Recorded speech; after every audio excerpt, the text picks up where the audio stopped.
বিসমিল্লাহির রহমানির রহিম।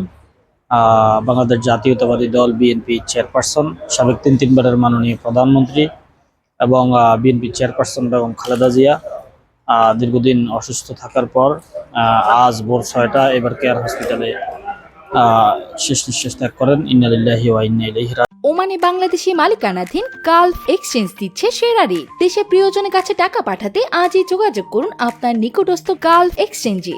Gulf exchange, বাংলাদেশিদের প্রিয় এক্সচেঞ্জ। ওনার মৃত্যুতে আমি ওমান কেন্দ্রীয় যুব দলের পক্ষ থেকে শোক ও দুঃখ প্রকাশ করছি এবং শোকমুক্ত পরিবার তথা বিএনপির ভারপ্রাপ্ত চেয়ারম্যান তারেক রহমান সহ ওনার পরিবারের প্রতি গভীর সমবেদনা জানাচ্ছি।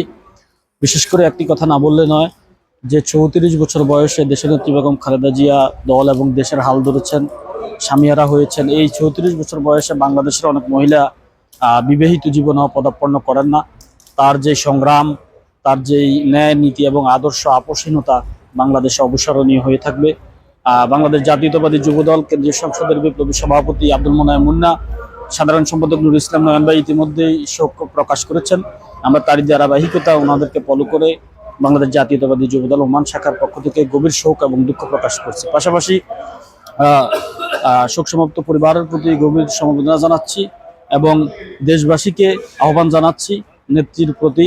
উনি শুধু আমাদের দলের নেত্রী না, উনি দেশ নেত্রী এবং উনি বাংলাদেশের আপামর জনগণের নেত্রী হিসেবে ইতিমধ্যে আবির্ভূত হয়েছেন।